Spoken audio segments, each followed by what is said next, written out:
Welcome, Samantha. Hello. Thanks for joining the podcast. Let me introduce you to our audience and then we'll dive straight into all of the content. So, Samantha has, played soccer for the University of Central Michigan University, this way around. Was the Palomar College Athletics MVP in both 2017 and 2018, and the first team All-Conference in 2017-2018. Originally from California and now competes in Michigan. She also has her experience store on the SPRTER app set up where you can book amazing experiences with her, really get to know her, personalized Zoom calls, training sessions, nutritional plans. Lots of those aspects, and I'm mostly excited about the secret celebration. So with all of that, welcome to the SPRTER Podcast. Hello, thank you for having me. Thanks for joining, and let's dive straight into it. How did you start playing soccer, and how did that journey progress? Well, my dad just kind of threw me into soccer when I was 4. I didn't really have an interest in it, and then ever since then I've just stuck with it because I've loved it. Okay, so started playing at 4 and somehow you ended up playing for the university. What happened in between? I played for ECNL for a couple of years, and then I took a break after high school soccer. I took a year off of everything, school and soccer, because of stuff. And then I decided to go to Palomar to play soccer there at a JUCO. And then at last minute, I didn't know if I wanted to pursue soccer at a bigger college. And then I decided to put a highlight video together, and then I just started sending it to colleges, and then I went to Central Michigan. Interesting. So I want to delve deeper on that recruiting process a little bit later, but what made you decide to join Central Michigan? I'm very independent, so I didn't really have the need to stay close to home. And they have my major there and stuff like that, so it all just kind of worked out. And they were the first ones to pick me up first, so it was just easier. And I also signed really late, so it was kind of a last minute. I had to do it anyways, but I'm really glad I chose CMU. Okay, so you said you're very independent and they had your major. What's your major and what do you study? Sociology. Sociology. What made you choose that? I kind of want to be a social worker to help kids and stuff like that, so. Oh, wonderful. We need more of those people. Now, being originally from California, being away in Michigan, what's different, what's similar, what was that adjustment process? And you said you're very independent, but how did you go about that change? I think the hardest part about going to Michigan was probably the time change, because when we would wake up at 5 a.m. for weights or conditioning, it would be 2 a.m. here. So it was really hard to adjust to that. And when I would go to sleep, I'd probably fall asleep around 1 a.m. just because it'd be really, the time change. So it was really hard to schedule. Okay. How did you adjust to the schedule, and what type of daily adjustments do you need to make? As in, you're probably still in contact with friends and family in California, and what type of adjustments do you need to make? I kind of just flowed into it, I guess. It took me a month to get back onto schedule. But I mean, if you wake up at 5 a.m., your body's going to be more tired earlier. So it kind of worked anyways.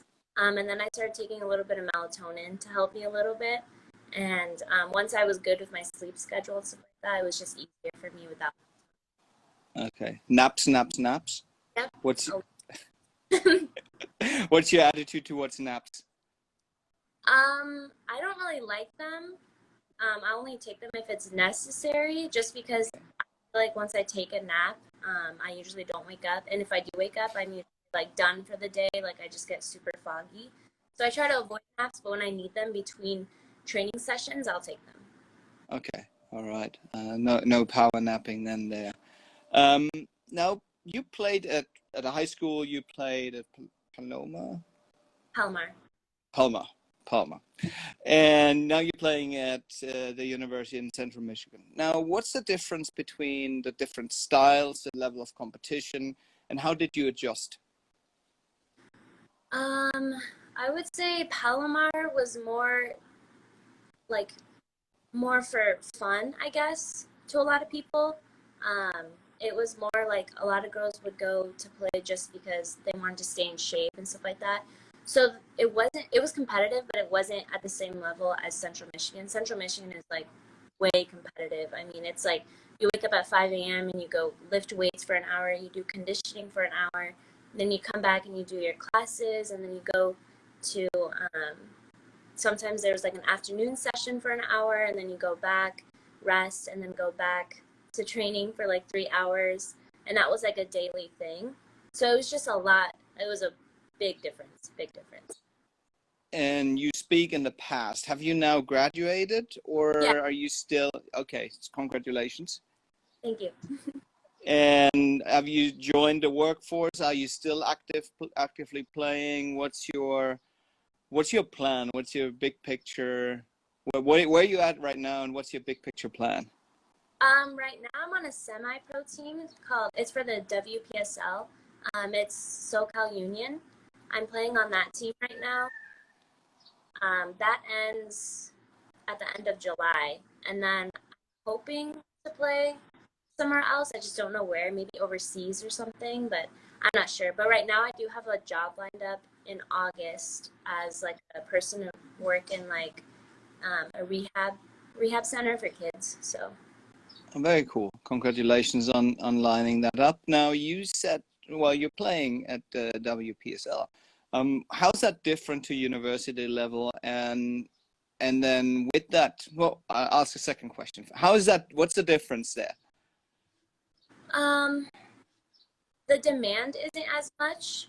The competitiveness is still there just because you're playing with other people from colleges too. So you guys are all at the same level basically. But the demand isn't as much just because there's no really, like, we don't really do fitness. We just show up and we play.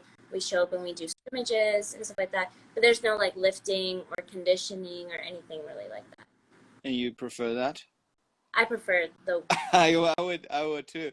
I played in Germany a little bit, and the pre-season training camps and the lifting, like I just want to play. So I understand that change. Now, wanting to play overseas, is there anything you're doing actively to pursue that? Are you going about that like you did with going to, like, approaching universities? Are you now approaching international coaches, or are you working with an agent, or what's your plan there? Right now I'm taking time to figure out if that's really what I want to do, because that's like it's a big thing going overseas and stuff. But if I do like want to do that, then I'll obviously put like a highlight tape together of all of my stuff and then try to reach out to coaches and stuff like that. Okay, so I've talked to quite a few athletes who went to college in the US and then started playing overseas, and they absolutely loved the travel experience and that they get. Most of them played in Europe, but they really enjoyed that part of playing abroad. Now, you've obviously traveled quite a bit with the university teams. What is some of the best memories of that experience of being with the team, of traveling, and, well, what are some of the best and what are some of the maybe not so fun experiences or memories from the traveling with the team? The constant travel is nice just because you get to see different places, and I'm not from Michigan, so everywhere we went, it was new to me. So the travel was really nice because I got to see new places and try new foods and stuff like that. But I think the downside of traveling so much is having to go to class at like 8 a.m. the next day if you come back at like 2 a.m. in the morning and stuff like that. And having to regulate your sleep schedule after you're gone for a couple of days and stuff like that. So I would say that's the down. Okay, that makes a lot of sense now. I know that athletes there's a lot of demands, and yes, there are some accommodation in terms, you can turn in this assignment a little bit later, but hey, you still have to do it. So all respect to those athletes. And as you said, 5 a.m. lift, certainly not what I would be looking forward either. So let's transition a little bit. You've played a few years within the old system. When I say the old NCAA system, where NCAA regulates everything you do, and then last year, about a year ago now, last July, NCAA is like, you know what, you do your NIL thing, and you go and figure it out. You can now actually monetize your name, image, and likeness, and you've been really successful in securing some partnerships, some brands. What's changed for you over that year? I want to delve a little bit into that aspect. What's changed in terms of what is there did it make a difference that they now allow the monetization? How did you go about that? What's your overall approach to NIL? I think it's great, honestly. I think it needed to happen eventually. I think athletes do a lot. I think they do a lot to their bodies and stuff like that, and I think it's great that they can actually support other businesses and stuff like that and still, get something out of it as well. So I think it's great. I think it needed to happen. Okay, and I've seen you got H2 Production, Uptime Energy, SPRTER, Catalina Crunch. So quite a few entities. How have you supported them? What type of products have they asked you to endorse, or how have they asked you to get involved with their brands? They just kind of reached out to me, and then I decided if I wanted to accept them or decline them based on their product and stuff like that. Catalina Crunch is basically like a keto brand, so it's just healthier for you. And they just send me packages of stuff, and then I basically take pictures and then put them on my Instagram and stuff like that to support. And then Uptime Energy is basically like a energy drink, like a healthier drink. And then they send me products as well, and like coolers and stuff like that, which is super cool. And then H2 Productions is just kind of like a video kind of thing where they make highlight videos and posters and stuff that you can post on your own. So super cool. Very cool. Now, how you just mentioned you evaluate whether there's a, call it so to speak, a fit. Now, how do you go about that? What type of characteristics are you looking for it to be a fit? I haven't declined any yet. I think it would take a lot for me to decline one, but if I wasn't into keto or something like that, I probably would, because I feel like me promoting it, I wouldn't want to promote. I wouldn't. So if I were to decline one, it would have to be something I wouldn't eat myself or drink. Okay, so, and you also mentioned the energy drink is more of a healthier. Is that part important to you, the health aspect? It is, because I used to drink Bangs, and Bangs used to make me very shaky, and my stomach would hurt. So once I started drinking Uptime, I still drink Bangs here and there sometimes, but I'll also substitute it for Uptime Energy sometimes, and it just makes me feel less shaky. My stomach doesn't hurt, so yeah, sometimes I do go the healthier way. Okay, that makes a lot of sense. Now, have these brands all contacted you, or have you actively gone out and reached out to some brands and made some connections there?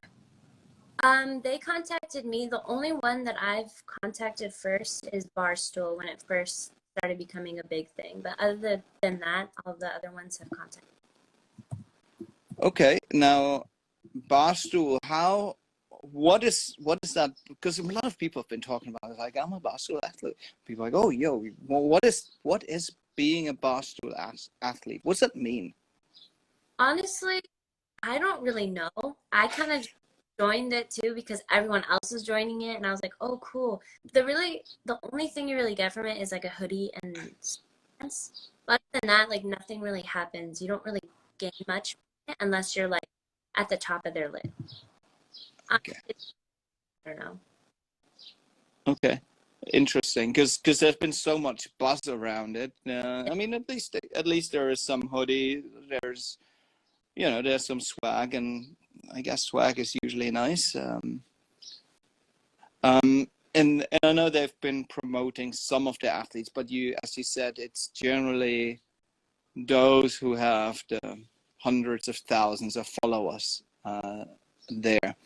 Now, at Central Michigan University, have you had some sort of NIL training? Here is what to do, here's what not to do, here's a little bit of some insights on this aspect, or how did you figure this out? I figured it out through social media, when they started about it on social media, and then we started talking about it in the group chat, and we are like, oh cool, like I'm gonna sign up for this and this and this. But our coaches never really talked to us about it, but I think it's because when it started getting big, the seniors were starting to, be on their way out and stuff like that. But I haven't really been talked to about it, really. Okay, interesting. Because I know a lot of universities have created some classes and some of those aspects. So but oftentimes they're looking at football and men's basketball, and that's it. So I can see that. Now let's shift a little bit from NIL to playing as a female athlete and role models growing up. Like, people look up to athletes. Who did you look up to when you grew up, and how did that person impact you? I looked up to a male soccer player. I looked up to Pelé just because I love his story. I mean, he came from nothing, playing on the streets and stuff like that. And I always thought that was very inspirational. Like, if he can make it, anyone can make it, as long as you try hard and you dream big and stuff like that. So that's who I looked up to. Pelé, obviously one of the greatest, if not, I guess, if not the greatest. And it's important. I think it's very important to have someone to look up to. As you said, he came from nothing, and really, even though it's 50 years ago now, he definitely has a good story. Now, do you see, call it, access for women in sports changing, and do you see any change for female soccer players now?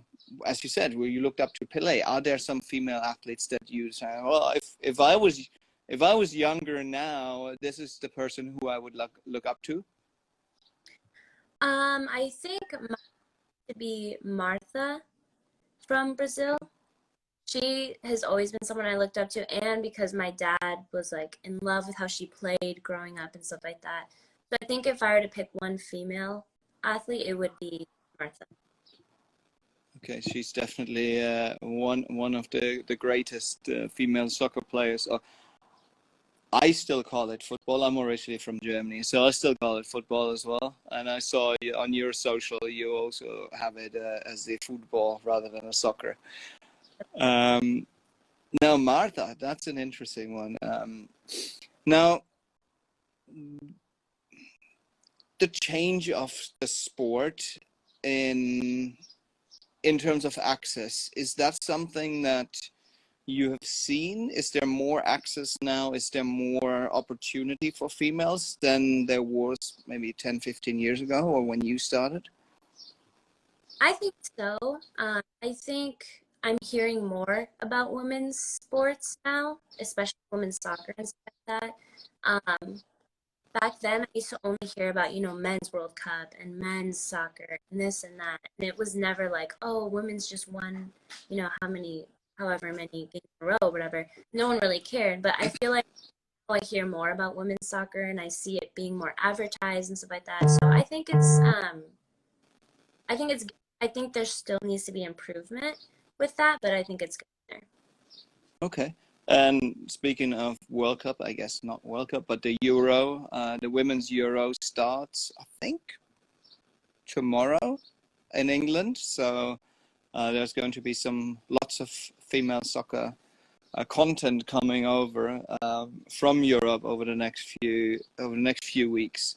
So it's something to look forward. Do you have a favorite? What if we were betting today, who would be your pick? Who would be your pick? I mean, France always, as a German, I hate to say it, but France is always good. But I would probably still go with Germany just because of my national association. That's fair. I would probably do the US. US, okay. Well, they certainly always always up there. I'm not sure if the in CONCACAF are playing, but yeah, the US national team is definitely one of the top ones to look out for. We do have a segment that we call Break the Rules.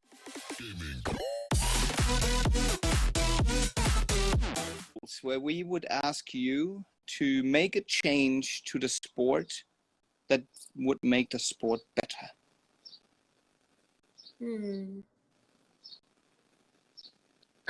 Like during the game? Like if I could change a rule in the game? You could change any rule. If I could change one rule, it would be...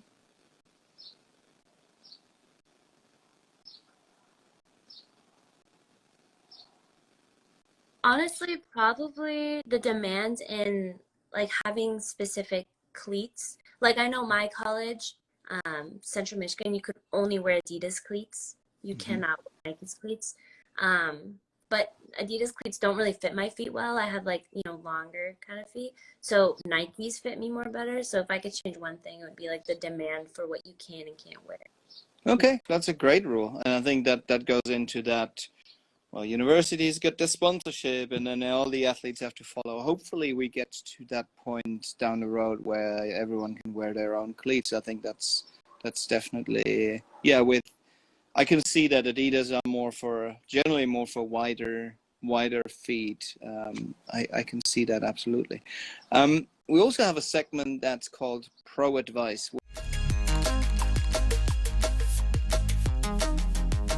We ask our audience to send us some questions to ask you to give them advice. And we have one submission from someone who is currently deciding about committing for next year. So it reads, I'm currently in the process of deciding where I want to play soccer in college. What advice do you have about picking or committing to college? Now, you said early on, you created your highlight video, but how did you go about that thought process? Well, I feel like I didn't really have anyone to, I know a lot of people can be like, oh, I don't have anyone to film me while I'm videotaping and stuff. And that's what stops a lot of people from making, highlight tapes and stuff like that, because they don't have anyone to film them. I didn't have anyone to film me. So basically what I did is went to the store and bought a tripod. And I basically set up I cleared off all my storage and stuff like that before every game. And then I would set up my tripod in an area where you can see the full field. And then I would just press play and then record it myself. And then after I would, finish recording and then have the clip. So even if you don't have anyone to, film you and stuff like that, you can always get a tripod and set up your phone and film the game yourself. And honestly, I would obviously look for colleges in places that you can handle. I know weather's a big thing. Like, if you get cold easily, Michigan's probably not somewhere you want to be because Michigan gets very cold. So you want to look at weather and stuff like that, but you also want to look at your major. So make sure you list down, colleges with your major with weather that you can, handle. And then definitely look into the coaches and stuff like that. Look up their names and articles on them and stuff like that, because you want to know who's going to be coaching you and stuff like that. And then basically just, put together a highlight video and then an email, and then just send them out to coaches and then hope for a response. That's awesome advice, and particularly around hey, go get yourself a tripod, do it yourself. So you say, even if it's not as easy, figure it out in a way. Mm-hmm. Okay. And then coaches, you just mentioned, obviously coaches play a massive role in working with athletes. Is there one coach who made a big difference in your life? And if so, why and how? I would say my JUCO colleges. I mean, my JUCO college coaches did. It was Hector and Carlos Hernandez, their brothers. They made a huge impact on me because I feel like at that time, no one really believed that I could make it out of JUCO. Even I didn't really believe that because I was like, no way, like I'm in a JUCO, like no, you know.